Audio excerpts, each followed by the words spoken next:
Thank you, boss. My boss handsome. They replaced the new battery now. New battery. I repair new battery, working engine.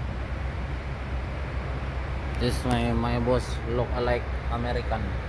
Look alike American, guys. Handsome. Using always gym. Oh boy. No gym, not yet. Not yet. Not yet. It's been 10 months. I need to pull up. 10 months. Stop using gym.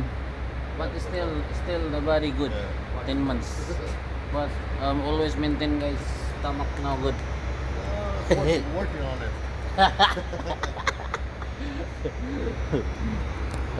This guy call in Philippines foreigner in Philippines, look alike American. Okay, guys. Oh boy, labas. This is my boss also. See that my boss. My boss also handsome. Hola amiga, ¿cómo está? ¿Cómo estás, amigos? Oh boy. Start push working. Oh. Okay. Oh boy. The smoke, guys, smoke fell down from the exhaust fan, engine exhaust. Oh boy. But my diesel, guys, full. See that? My diesel, guys, full. Too much full. No engine. We are here now, guys, inside the workshop.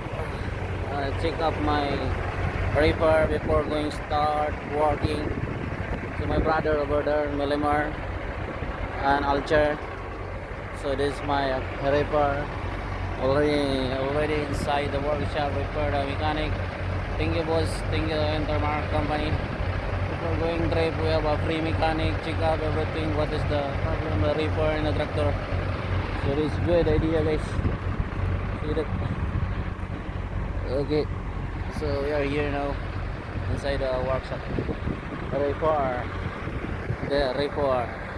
before going start. So very nice now. Engine working. Oh. Excuse me. So bye bye na, guys. Take out Yes, boss. and just let the battery finish. Yeah. And when it finishes, it should be good. I'm gonna check the voltage. Outside. Yeah, just the castle that is back. Thank you, boss. Thank you, boss. Pre-trip, boss. Pre-trip pass. I go. Yeah. Okay, thank you, boss. Okay, guys. The mechanic told we need to finish this pre-trip. Okay. So I go outside. I wait outside for the finish for the pre-trip, guys. So I need to start the engine now. Okay. Start the engine. Showing all dashboard before start. Now and start again. So thank you for watching, guys. Bye bye. Atras muna tayo.